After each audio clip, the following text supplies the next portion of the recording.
السلام عليكم ورحمة الله وبركاته.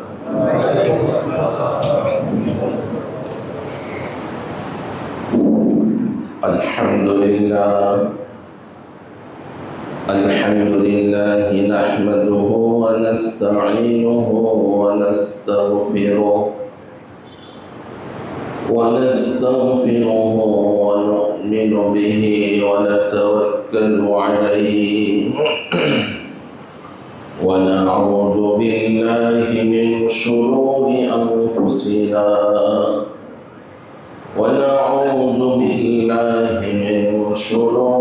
أنفسنا ومن سيئات أعمالنا.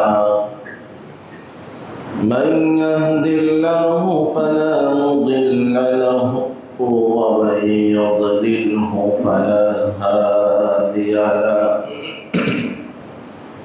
ونشهد أن لا إله إلا الله وحده لا شريك له.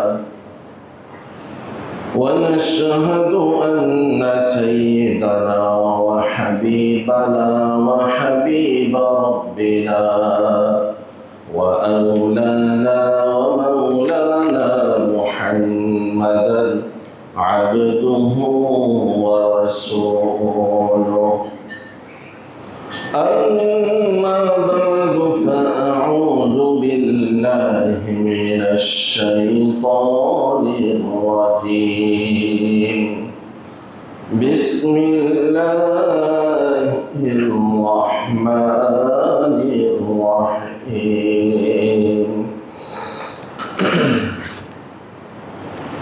للذين أحسنوا الحسنى وزيادة ولا يرهق وجوههم قتر ولا ذلة.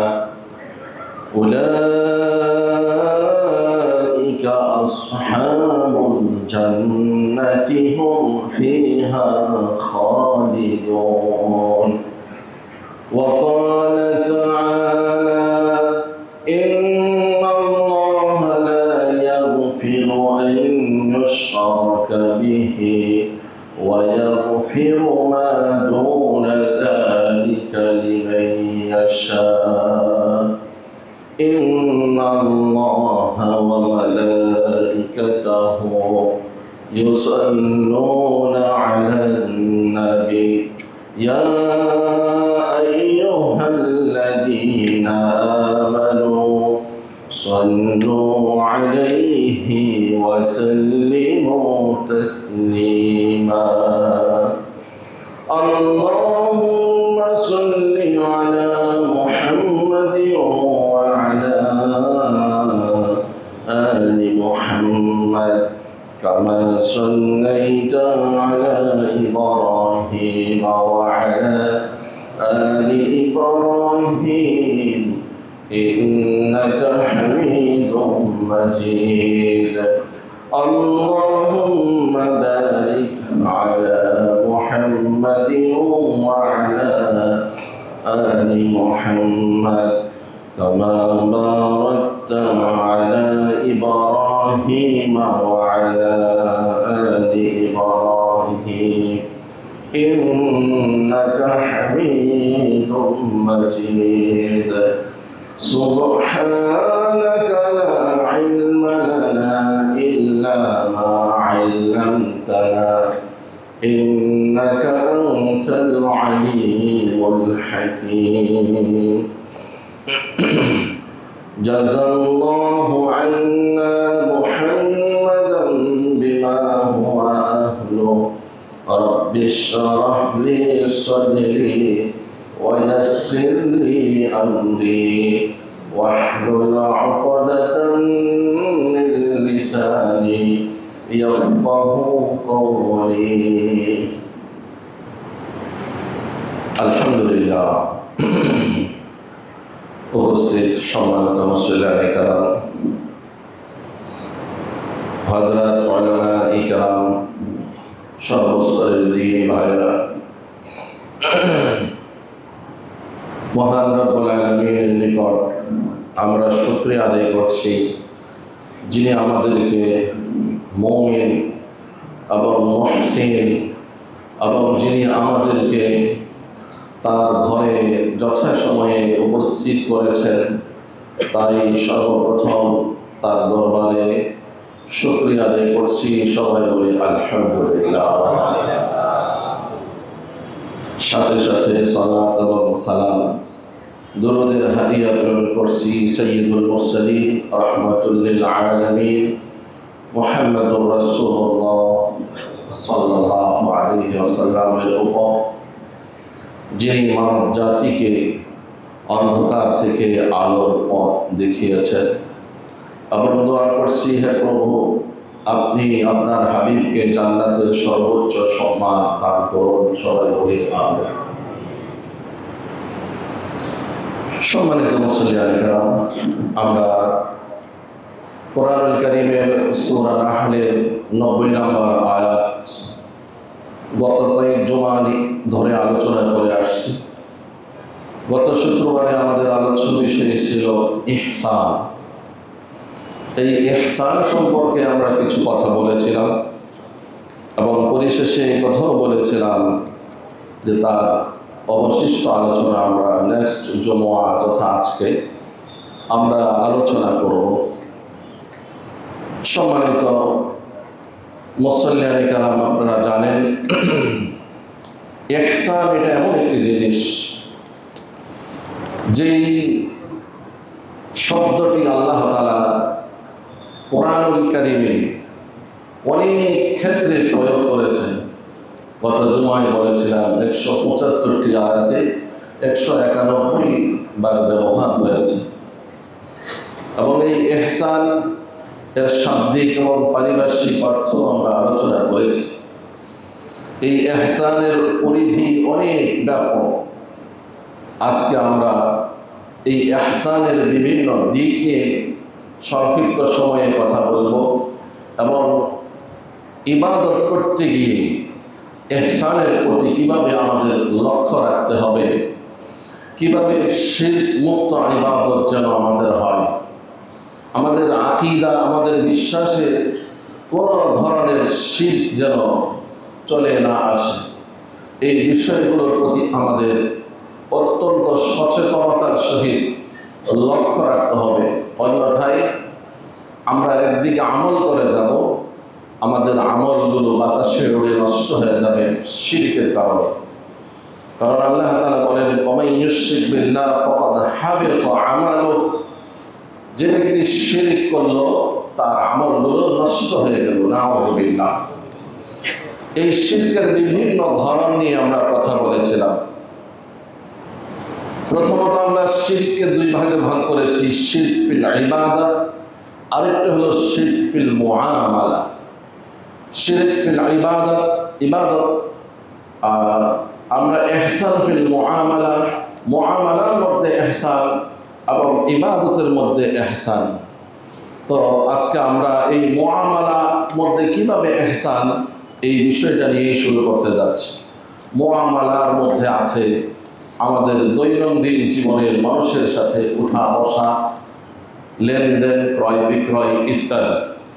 আসুন আমরা প্রথম শুরু করি, এই পৃথিবীতে আল্লাহ তাআলার পরে, রাসূলের পরে সবচাইতে বেশি দয়া এবং ইহসান যিনি আমাদের প্রতি করেছেন, তিনিও দাবি রাখেন তার প্রতিও আমরা যেন ইহসান করি। কারণ আল্লাহ তাআলা বলেন, হাল জাযাউল ইহসান ইল্লাল ইহসান, যে পরোপকারিতার প্রতিদান পরোপকারিতা। কেউ আপনার প্রতি দয়া করছে, তার দাবি হলো আপনিও তার প্রতি দয়া করবেন। তো আল্লাহ তাআলা এবং রাসূলের পরে আমাদের এই পৃথিবীতে আসার ব্যাপারে সবচাইতে বেশি যাদের দয়া আমরা গ্রহণ করেছি, যাদের ইহসান আমরা গ্রহণ করেছিলাম, তারা কারা? মা বাবা।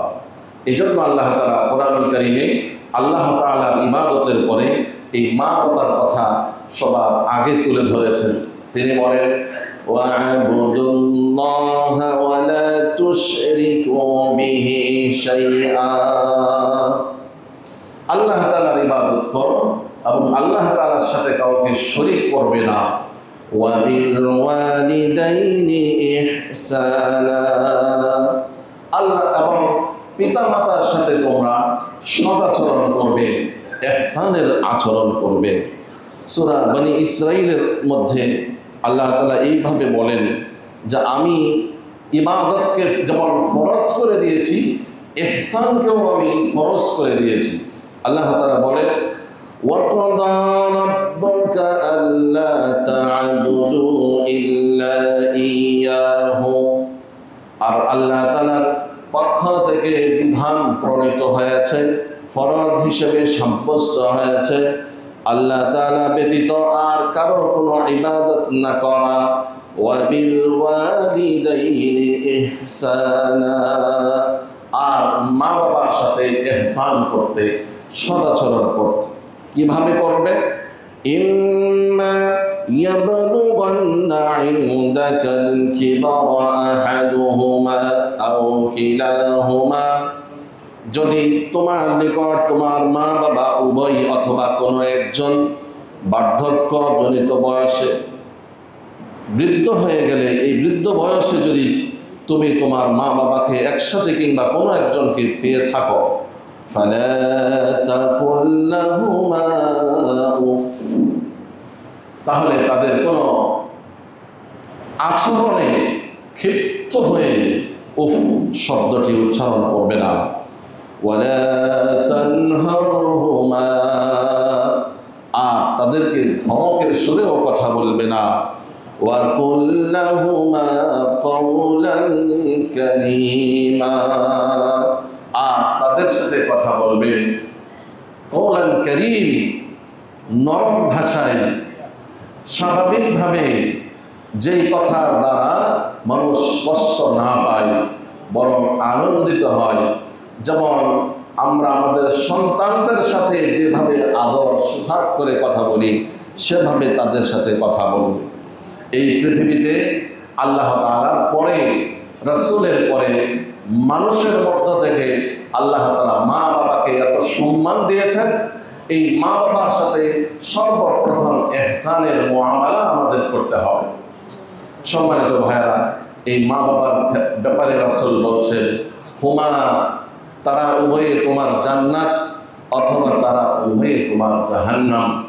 তুমি যদি মা বাবার সাথে ভালো আচরণ করতে পারো তাহলে জান্নাত নিশ্চিত, আর তাদের সাথে যদি আচরণ খারাপ করো তাহলেও জাহান্নাম নিশ্চিত, নাউযুবিল্লাহ। এজন্য মা বাবার সাথে সদাচরণ করতে হবে, ভালো আচরণ করতে হবে। ইসলাম যেই সমস্ত গুণাবলী, মানবীয় গুণাবলী যেগুলো, সেগুলোকে ইসলাম প্রতিনিয়ত সবসময় সার্বক্ষণিক করার জন্য উৎসাহ প্রদান করে। এমন নয় আমাদের বর্তমান সমাজে, আমাদের এই বর্তমান বিশ্বে আমরা কিছু কিছু গুণাবলীকে সাময়িক করে ফেলছি, দিবস হিসেবে আমরা সাব্যস্ত করছি। শুধু ওই দিবসে ওই জিনিসটা আমরা করে থাকি, তারপরে আবার ভুলে যাই। অথচ ইসলাম এই ধরনের মানবীয় গুণাবলী যেগুলো আছে সেগুলোকে সব সময়ের জন্য ফরজ করে দিয়েছেন, ক্ষেত্র বিশেষে নফল মুস্তাহাব পর্যায়ে সাব্যস্ত করেছেন। যেমন বর্তমানে কিছু দিবস আছে, বাবা দিবস, মা দিবস। এর অর্থ এই নয় যে ওই দিবসে আসলে বাবাকে শ্রদ্ধা জানাবো, ওই দিবসে আসলে মাকে শ্রদ্ধা জানাবো। যেমন সামনে আসছে 1 অক্টোবর প্রবীণ দিবস, এর অর্থ এই নয় ইসলামে যে শুধু এই দিবসে আমরা প্রবীণদেরকে শ্রদ্ধা করব, সম্মান করব, বরং ইসলাম আমাদেরকে বলে মাল্লাম ইয়ারহাম সাগীরানা ওয়া লাম ইউআক্কির কাবীরানা ফালাইসা মিন্না, যে ছোটদের প্রতি দয়া করে না, বড়দেরকে সম্মান প্রদর্শন করে না, আল্লাহ রাসূল বলেন সে আমার দলভুক্ত নয়, সে আমার উম্মত নয়। কত ধমক দিয়ে কথা বলেছেন।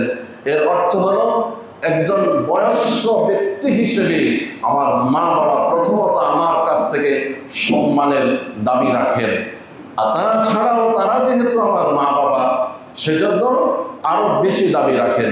তাই এমন নয় শুধু দিবসকে কেন্দ্র করে আমরা বড়দের সম্মান করব, প্রবীণদের সম্মান করব এবং মা বাবার সম্মান করব সেরকম নয়, বরং সব সময় এই মা বাবার সম্মান করতে হবে, বড়দের সম্মান করতে হবে। কারণ বড়রা তারাও আরেকজনের মা বাবা। আমি যেরকম চাই আমার মা বাবা সম্মানের আসনে সমাসীন হোক, সবাই চাই প্রত্যেকের মা বাবা সম্মানের আসনে সমাসীন হোক। এজন্য বড়দের সম্মান করা, ছোটদের প্রতি স্নেহ করা, এগুলিও ইহসান। সম্মানিত ভাইয়েরা, আমরা বলেছিলাম প্রাণীর ক্ষেত্রেও ইহসান করতে হবে। বুখারী শরীফের একটি হাদিসে আসছে, নবী করিম সাল্লাল্লাহু আলাইহি ওয়াসাল্লাম ইরশাদ করেন যে বনি ইসরাইলের একজন মহিলা, এই হাদিসটি অত্যন্ত কমন, আপনারাও জানেন, একটি বিড়ালকে বেঁধে অযথা অনর্থক কষ্ট দিয়েছে। সে এক তো বিড়ালকে বেঁধে রেখেছে, ছেড়ে দেয়নি, বেঁধে রেখেছে তো রেখেছে, তাকে কোনো খাবার কোনো পানীয় দেয়নি। এই জন্য আল্লাহ তাআলা তার প্রতি এত অসন্তুষ্ট হয়েছেন, তাকে জাহান্নামী হিসেবে সাব্যস্ত করেছেন। সবাই বলি নাউযুবিল্লাহ। বুখারী শরীফের সহিহ হাদিস 3482 নম্বর হাদিস। রাসূল বলেন, উযিবাত ইমরাআতুন ফি হিররাতিন, একটি বিড়ালের ব্যাপারে একজন মহিলাকে শাস্তি দেওয়া হয়েছে। সাজানাতহা, সে তাকে বন্দী করে রেখেছে। হাত্তা মাতাত, ফলে ওই বিড়ালটি মৃত্যুবরণ করল। সে তাকে কোনো খাবারও দেয়নি, কোনো পানিও দেয়নি, শুধু শুধু কষ্ট দিয়েছে। রাসূল সাল্লাল্লাহু আলাইহি ওয়াসাল্লাম বলেন, সে যদি তাকে ছেড়ে দিত তাহলে ওই বিড়াল নিজ দায়িত্বে তার খাবার পানীয় সে খুঁজে সেটা ব্যবস্থা করত, তাহলে আর এই মহিলা সেই শাস্তি তাকে দেওয়া হতো না। শুধু শুধু তাকে বন্দী করে রাখার কারণে এই শাস্তি সে যোগ্য হয়ে গেছে, জাহান্নামী হয়েছে। তাহলে এই বুখারী শরীফের হাদিস থেকে আমরা জানতে পারি যে একটি বিড়াল আল্লাহর সৃষ্টির ভিতরে একটি সৃষ্টি, তার সাথে ইহসান, এই ইহসান সুলভ আচরণ না করার কারণে যদি একজন আশরাফুল মাখলুকাত, সর্বশ্রেষ্ঠ সৃষ্টি হয়ে যদি জাহান্নামী হয়, তাহলে যারা আশরাফুল মাখলুকাত, সর্বশ্রেষ্ঠ সৃষ্টি মানুষ হোক সে অমুসলিম, তারপরে যদি মুসলিম হয় তাহলে তো আর কোনো কথাই নেই। এই ধরনের মুসলিমদেরকে যারা অযথা কোনো কারণ ছাড়া কষ্ট দেয়, সাজানাত, বন্দি করে রাখে জেলের মধ্যে, আয়না ঘরে নিয়ে কষ্ট দেয়, শুইতেও দেয় না, বসতেও দেয় না, যার পড়ার নাই কষ্ট দেয়, এই সমস্ত লোকদের যাদের নির্দেশে, যাদের সহযোগিতায়, যাদের সরাসরি ইনভলভিংয়ের মাধ্যমে এই সমস্ত লোকগুলো শাস্তি পেয়েছে, ঢুকে ঢুকে মারা গিয়েছে, তাদের কি শাস্তি হবে এখান থেকেই অনুমেয়, এখান থেকেই বোঝা যায়। এই ধরনের কঠিন শাস্তি থেকে, এই ধরনের অমানবিক আচরণ থেকে আল্লাহ তাআলা আমাদেরকে, সমগ্র জাতিকে হেফাজত করুন। সবাই বলেন আমিন। ইহসান আল্লাহ তাআলা এত বেশি পছন্দ করেন। আমি আজকের খুতবায় তেলাওয়াত করেছি সূরা ইউনূসের 48 নম্বর, সূরা ইউনূসের 26 নম্বর আয়াত। এই আয়াতের মধ্যে আল্লাহ কি বলে শুনেন, লিল্লাযীনা আহসানুল হুসনা ওয়া জিয়াদা, লিল্লাযীনা আহসানু, যারা ইহসান করেন, ইবাদতের মধ্যে যারা ইহসান করেন, মুআমালাতের মধ্যে ইহসান করেন, সবার সাথে যারা ইহসানের আচরণ করেন, ইহসান অর্থাৎ সুন্দরভাবে মুআমালাত করেন, সুন্দরভাবে নামাজ পড়েন, সুন্দরভাবে প্রতিটি কাজ যথাযথভাবে করেন, তাদের পুরস্কার হলো আল হুসনা। তাফসিরে আসছে হোসনা অর্থ জান্নাত। যেহেতু জান্নাতের সব কিছু সুন্দর, সেজন্য জান্নাতকে হোসনা বলা হয়েছে। যারা ইহসানের সহিত আমল করে আল্লাহ তাআলা তাদের জন্য ঠিক করে রেখেছেন হোসনা অর্থাৎ সুন্দর জান্নাত। সবাই বলি সুবহানাল্লাহ। শুধু জান্নাত নয়, ওয়াজিয়াদা, এবং এরপরে আরো অতিরিক্ত জিনিস আল্লাহ তাআলা তাদের জন্য নির্ধারণ করে রেখেছেন। আবার বলি সুবহানাল্লাহ। সেটা কি? তার ব্যাখ্যায় অনেক কিছু আসছে। একটা ব্যাখ্যা হলো আল্লাহ তাআলার জিয়ারত, আল্লাহ তাআলার সাক্ষাৎ, আল্লাহ তাআলার দিদার। বলি সুবহানাল্লাহ। ওয়ালা ইয়ারহাকু ওয়ুজুহাহুম কাতারুন ওয়ালা যিল্লাহ।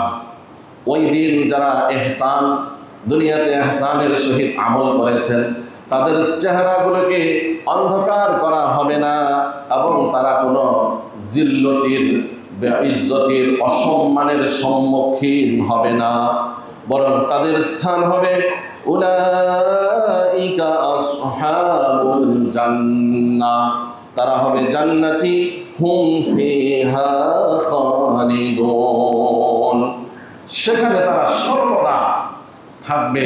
ওই জান্নাত থেকে আর তাদেরকে কখনো বের করা হবে না। সুবহানাল্লাহ। সমাজ সম্মানিত ভাইরা, ইহসান স্বামী স্ত্রীর ক্ষেত্রে কিরকম হবে? স্বামী স্ত্রীর ক্ষেত্রে ইহসান হবে, প্রথমত স্বামীর ভূমিকা রাখা উচিত যে স্ত্রীর যতগুলো অধিকার আছে সেগুলো নিজ থেকে আদায় করবেন, আর স্ত্রীরও স্বামীর যতগুলো অধিকার আছে সেগুলো নিজ থেকে আদায় করবে। এমন যেন না হয় যে প্রত্যেকে নিজের অধিকার পাওয়ার জন্য অপেক্ষা করে, নিজের দায়িত্বর প্রতি উদাসীনতা প্রদর্শন করে, তাহলেই সেই ফ্যামিলিতে, সেই দাম্পত্য জীবনে আসবে ঝগড়া। আমি আমার দায়িত্ব আগে আদায় করব। দায়িত্ব কি? স্ত্রীর যতগুলো অধিকার আছে সেগুলো তাকে পৌঁছায় দেওয়া, এটা আমার দায়িত্ব। স্ত্রীর দায়িত্ব স্বামীর অধিকারগুলো যথাযথ স্বামীকে দিয়ে দেওয়া, এটা স্ত্রীর দায়িত্ব। আর স্ত্রী স্বামীর কাছ থেকে যা পাবে এটা হলো স্ত্রীর অধিকার। সম্মানিত ভাইয়েরা, এই স্বামী স্ত্রীর মাঝে ইহসান হবে এই, প্রথমত স্বামী স্ত্রী কোনো অন্যায় করলে শুরুতে তাকে ক্ষমা করে দেওয়া উচিত, এই ভেবে যে এই বেচারি সে সব কিছু বিসর্জন দিয়ে তার আপনজন সবাইকে ছেড়ে শুধুমাত্র আল্লাহর বিধান পালনার্থে আমার কাছে চলে আসছে। আমি তো আমার সবার সাথে আছি, মা বাবার সাথে আছি, আমি যে বেডরুমে বড় হয়েছি সেখানেই আছি, আর এই বেচারি যে বেডরুমে বড় হয়েছে সব কিছু বিসর্জন দিয়ে আমার কাছে চলে আসছে। শুধু এতটুকু নিয়ামতের প্রতি লক্ষ্য রেখে স্ত্রীর প্রতি সদাচরণ করা, এটা আমাদের পুরুষদের সবার উচিত। সম্মানিত ভাইয়ারা, আমরা ভালো করে জেনে নেব স্বামী স্ত্রীর অধিকারগুলো কি কি। কারণ আপনি আপনার দায়িত্ব যেটা স্ত্রীর অধিকার আদায় করা, সেটা যথাযথ আদায় না করলে আল্লাহ তাআলার কাছে জবাব দিতে হবে। আর আপনি আপনার অধিকার সবগুলো না পাইলে তাতে আল্লাহর কাছে আপনার জবাব দিতে হবে না, কিন্তু দায়িত্ব আদায় না করলে জবাব দিতে হবে। তেমনি ভাবে আত্মীয় স্বজনদের প্রতি ইহসানের মুআমালা। আজকে আমাদের সমাজে এমন হয়েছে যে আত্মীয় স্বজনকে আমরা বাদ দিয়ে অন্যান্য বন্ধু বান্ধবদের সাথে আত্মীয় স্বজনদের চাইতে আরো ভালো আচরণ শুরু করছি। অথচ বন্ধু বান্ধবদের সাথে ভালো আচরণ না করলে, অর্থাৎ ভালো আচরণ কেন করনি সেই জন্য প্রশ্ন করা হবে না, বন্ধু বান্ধবদের সাথে ইহসান কেন করনি সেজন্য প্রশ্ন করা হবে না। করলে ভালো, কিন্তু আত্মীয় স্বজনদের সাথে ইহসান না করলে, আত্মীয় স্বজনদের সাথে ভালো আচরণ না করলেই আল্লাহর কাঠ গড়ায় জবাব দিতে হবে। এই আত্মীয়তার বন্ধনকে বলা হয় রেহেম। হাদিসে আসছে এই রেহেম গিয়ে আমার বিরুদ্ধে, আপনার বিরুদ্ধে আল্লাহর কাছে গিয়ে নালিশ করবে, প্রশ্ন করবে, আটকে দেবে। আল্লাহ তাআলা ওই রেহেমের সেই অভিযোগ গ্রহণ করবেন, আত্মীয়তার বন্ধনের অভিযোগ গ্রহণ করবেন। আজকের সমাজে দূরবর্তী আত্মীয়র কথা কি বলবো? আমরা এমন এক সমাজে বাস করি, আমাদের কারণে, আমাদের চরিত্রের কারণে ভাই ভাইয়ের বিরুদ্ধে মামলা করে, ভাতিজা চাচার বিরুদ্ধে মামলা করি। কারণ একটাই, দুনিয়াবি স্বার্থ। এই পার্থিব বস্তুর লোভে হয়তো কেউ বেশি খেয়েছে, কেউ অথবা কেউ বেশি খেতে চাচ্ছে, কেউ বেশি পেয়েছে, কেউ বেশি পেতে চাচ্ছে। এই জন্যে আজকে এই রেহেম আত্মীয়তার বন্ধনকে আমরা নষ্ট করছি। এর মাধ্যমে আমরা ইহসানকে পরিত্যাগ করে চলছি। আর এই ইহসানকে ত্যাগ করার কারণে কাল হাসরের ময়দানে আল্লাহর কাঠগড়ায় জবাব দিতে হবে। ইয়তীমদের সাথে ইহসান সুলভ আচরণ করতে বলা হয়েছে, আর আমরা ইয়তীমদের সম্পদ ভক্ষণ করি। আল্লাহ তাআলা কোরআনে বলেন, ইন্নাল্লাযীনা ইয়াকুলুনা আমওয়ালাল ইয়াতামা, যারা ইয়তীমদের সম্পদ অন্যায়ভাবে ভক্ষণ করে তারা তাদের পেটে জাহান্নামের আগুন প্রবেশ করায়, বলি নাউযুবিল্লাহ। একটি হাদিসে ইয়তীমদের ব্যাপারে আল্লাহ রাসূল এইভাবে বলেছেন, একজন সাহাবী এসে অভিযোগ করে রাসূলের কাছে। সে বলে, ইয়া রাসূলুল্লাহ, আমার কল্পনা সবসময় খালি শক্ত হয়ে যায়, আমি মানুষের প্রতি দয়াসুলভ দয়ার কোনো আচরণ করতে পারি না, আমার হৃদয়টা সবসময় পাষাণ হয়ে যায়, কঠিন হয়ে যায়। আপনি আমাকে কিছু বলুন, এমন কোনো আমলের কথা বলুন যার দ্বারা আমার হৃদয়টা নরম থাকে, আমি মানুষের সাথে যেন নম্র ব্যবহার নম্র আচরণ করতে পারি। হাদিসে আসছে যে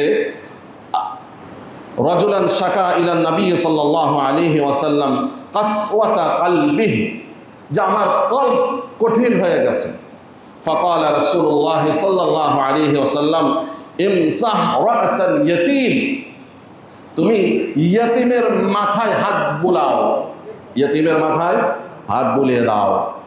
ওয়া আত'ইমুল মিসকিন, এবং মিসকিনকে পানাহার করাও, মিসকিনকে খাবার দাও। মুসনাদে আহমদ 9018 নম্বর সহিহ হাদিস।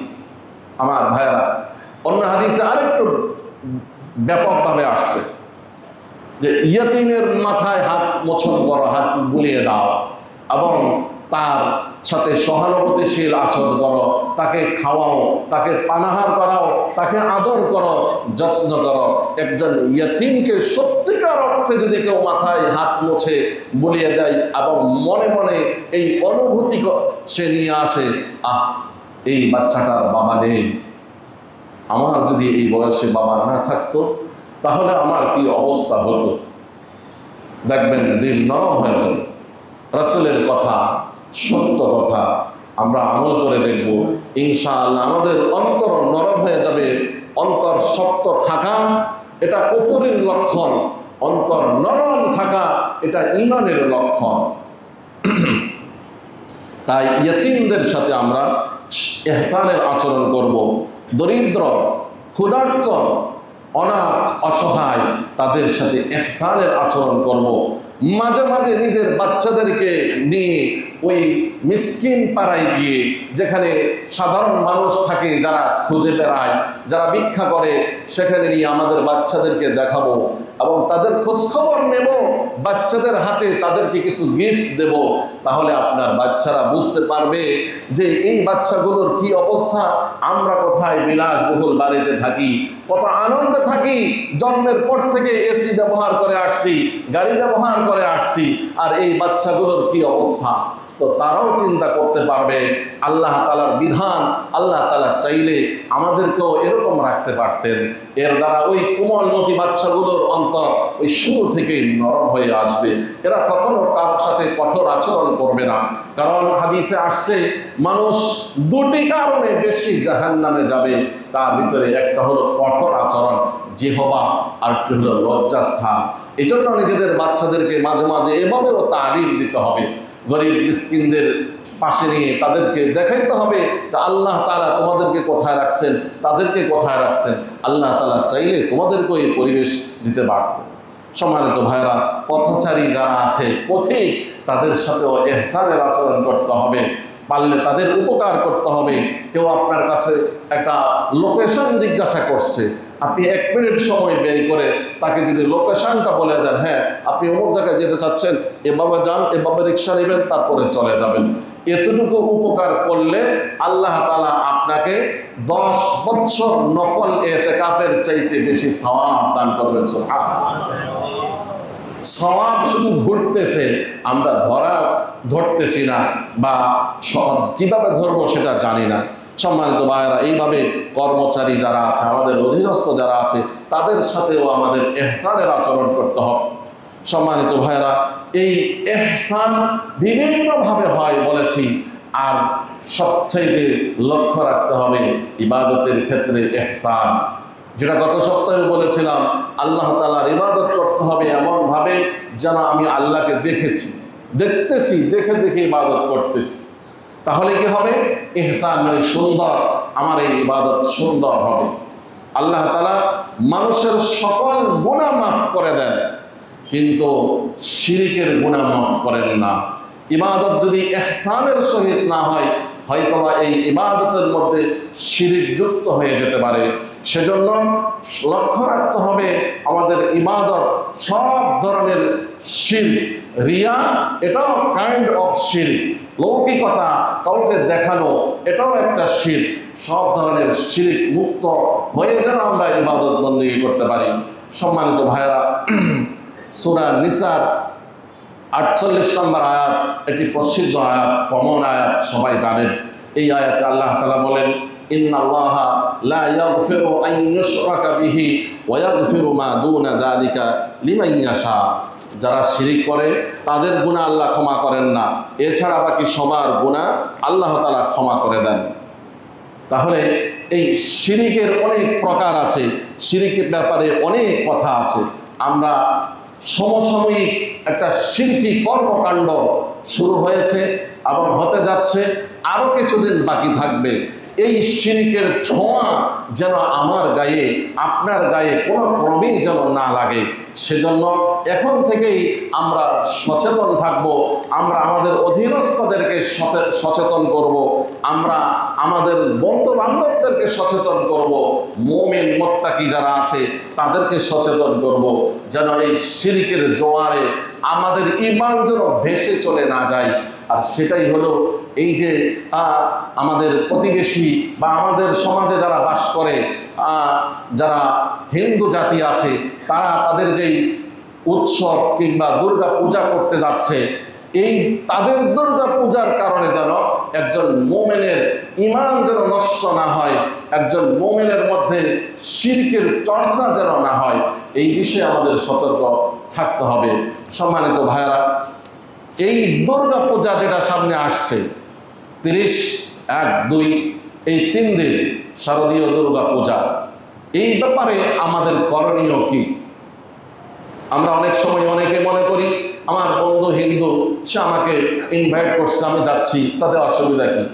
বা যারা দায়িত্বশীল আছেন তারা দায়িত্ব পালনের জন্য যান, কিংবা সমাজে যারা জনপ্রতিনিধি ছিলেন কিংবা হওয়ার আশা দিলে লালন করেন, তারা অনেক সময় শুভেচ্ছা বার্তা প্রদান করেন।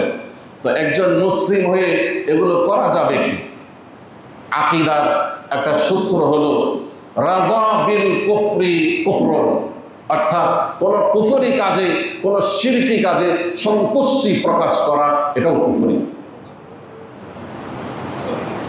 হযরত আবু সাঈদ খুদরি রাদিয়াল্লাহু তাআলা আনহু থেকে বর্ণিত, নবী করিম সাল্লাল্লাহু আলাইহি ওয়াসাল্লাম বলেন, মান রাআ মিনকুম মুনকারান ফালিয়ুগাইয়িরহু, কেউ যদি কোনো অন্যায় কাজ হতে দেখে সেটা যেন হাতের দ্বারা বন্ধ করে, যদি তা না পারে তাহলে মৌখিকভাবে সেটা যেন বন্ধ করে, তাও যদি না পারে অন্তরে যেন ঘৃণা করে। আচ্ছা আসুন, মুনকার মানে যেটা খারাপ কাজ, পৃথিবীতে মানুষ অনেক খারাপ কাজ করে থাকে, যে কোনো সময় খারাপ কাজ করছে, হয়তো সে আল্লাহর কাছে তওবা করবে, আল্লাহ মাফ করবেন, কিংবা আল্লাহ তাআলা দয়ায় তাকে তওবা ছাড়াও মাফ করতে পারেন।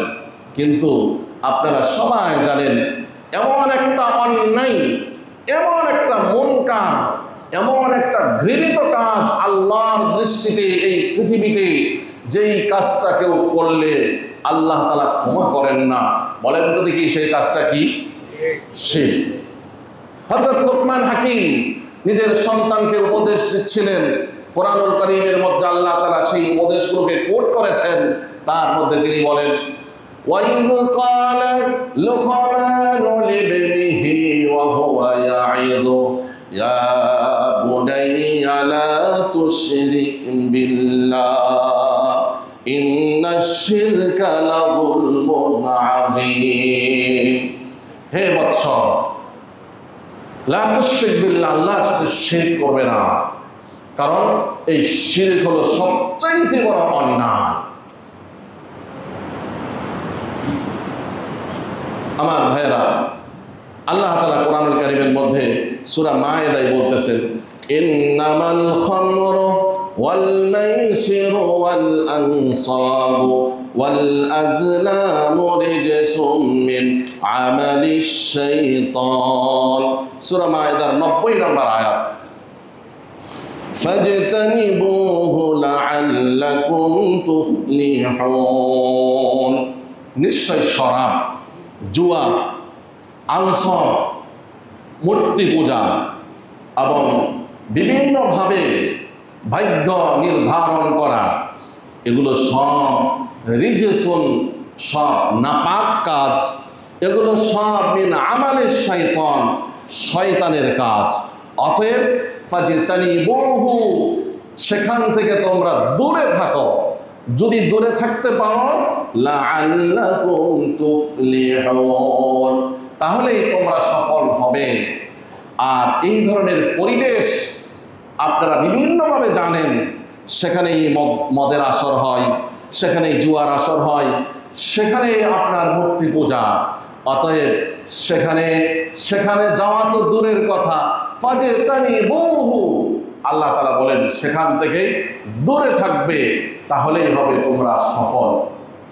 সম্মানিত ভাইয়েরা, আমরা অনেকেই তাদের সাথে বন্ধুত্বের সম্পর্ক রাখি হিন্দুদের সাথে, কিন্তু দুনিয়াবি পার্থিব কাজে আপনি তাদের সাথে সম্পর্ক রাখতে পারেন বা তাদেরকে ভালোবাসতে পারেন, কিন্তু বন্ধু বানাইতে পারেন না। ভালোবাসার কি অর্থ? ভালোবাসার অর্থ তাকে অপছন্দ করেন না। যেমন একটি বিড়াল, তাকে আমরা ভালোবাসি, আল্লাহর সৃষ্টি, সেজন্য ক্ষুধার্ত বিড়ালকে পারলে একটু খাবার প্রদান করি, কিন্তু এর অর্থ এই নয় যে বিড়ালের সাথে আমার বন্ধুত্বের সম্পর্ক। অতএব এই ধরনের অমুসলিমদের সাথে, ইহুদিদের সাথে, অমুসলিমদের সাথে, খ্রিস্টানদের সাথে, হিন্দুদের সাথে কোনো মুসলিমের বন্ধুত্বের সম্পর্ক হতে পারে না।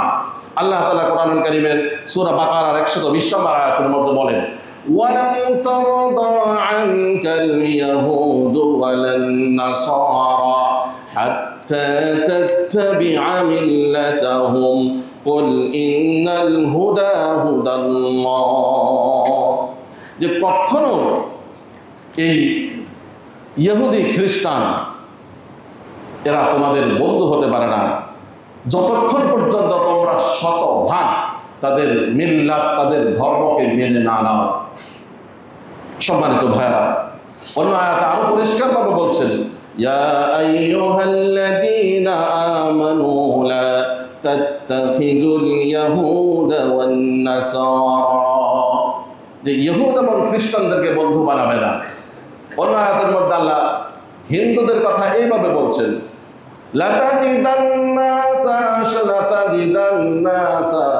মানুষের মধ্যে সবচেয়ে মুমিনদের জন্য খারাপ, অর্থাৎ বেশি দুশমন হিসেবে পাবে ইহুদি এবং মুশরিকদেরকে। যারা ইহুদ এবং মুশরিক, লাতাজিদান্নাসা আশাদ্দান্নাস আদাওয়াতান লিল্লাযীনা আমানু ওয়াল ইয়াহুদ ওয়াল্লাযীনা আশরাকু, যে যারা ইহুদ এবং যারা মুশরিক তারা হলো মুমিনদের সবচাইতে বড় শত্রু। অতএব এদেরকে কখনো মিথ্যু বানানোর সুযোগ নেই। হ্যাঁ, একটা সুযোগ আছে, তাদের সব কিছু মেনে নিন। সম্মানিত ভাইয়েরা, আমাদের কোনো সন্তানেরা, কোনো ভাইয়েরা মনে করেন হুজুর অসুবিধা নেই, আমরা একটু যাই, মনের ভিতরে ঘৃণাই থাকে, তবু সেখানে যাই, একটু ভালো লাগে। কিন্তু এই ভালো লাগার কারণে তো যাওয়া যাবে না। সেখানে যাওয়ার পরে কোনো কারণে আপনি দায়িত্বশীলতার কারণে যদি যেতেও হয়, কিন্তু তাদের কোনো সেখানে তাদের প্রস্তুত করা কোনো খাবার গ্রহণ করা যাবে না। তাদের এই সময়ের এক বিশেষ খাবার যেটাকে প্রসাদ বলা হয়, এই প্রসাদ নিয়ে বিশ্লেষণ করে দেখা গেছে সম্পূর্ণ এটা হারাম। আপনি যদি এটা বিশ্লেষণ শুনেন, জীবনে কোনোদিন নামও উচ্চারণ করবেন না। কারণ এই প্রসাদ আপনি গুগলে সার্চ করলেও পাবেন যে প্রাসাদগুলো কিভাবে নির্মাণ অর্থাৎ তৈরি করা হয়, তার 5টা উপাদান আছে। এর ভিতরে একটা হলো গোবর, আরেকটা হলো গোমূত্র, আরেকটি হলো গরুর দুধ, আরেকটি হলো দুধের দই, আরেকটি হলো গরুর দুধের ঘি। এই 5টা জিনিস মিক্স করে এই প্রসাদটা বানানো হয়। সেজন্য এটা কোনো ক্রমে একজন মুমিনের জন্য খাওয়া জায়েজ হবে না, এটা নিষিদ্ধ, এটা হারাম। সম্মানিত ভাইয়েরা, আমরা আমাদের যুবক ভাইয়েরা অনেক সময় তাদের ফ্রেন্ড সার্কেল আছে, একসাথে গিয়ে ঘুরতে যায়, খেয়ে ফেলে না। আজকে আমরা আলোচনা করে দিলাম, এটা যাদের কর্ণ করে পৌঁছাইছে, আমরা চেষ্টা করব কখনো এই ধরনের হারাম জিনিস যেন আমরা কখনো না খাই। এবং এছাড়াও অন্যান্য সময়েও আপনাকে আমাদের চেষ্টা করা উচিত, 2 টাকা লাভ হলে যেন আমার মোমেন ভাইয়ের লাভ হয়। হিন্দুদের দোকান থেকে যেন, হ্যাঁ আপনার দৃষ্টিতে সে ভালো মানুষ, আপনার সাথে ভালো পরিচয় আছে, এই জন্য ভালো মালটা আপনাকে দেয়, তারপরেও আপনাকে ভাবতে হবে, ইহসান হবে, আমার এক মোমেন আপনার সাথে প্রতারণা করে করুক, কিন্তু তবুও আপনি তার কাছ থেকে ইমানের দাবিতে জিনিস গ্রহণ করতে পারেন, এটা আপনার ইমানের দাবি। সময় সংক্ষিপ্ত, আমি আর সামনে যাওয়ার সুযোগ পাচ্ছি না। তো আমরা চেষ্টা করব, সামনে যে দুর্গা পূজা আসছে, এই দুর্গা পূজায় উপস্থিত কোনো ক্রমেই হব না। যারা এই পূজা পালন করে হিন্দু জাতি, তারা করবে।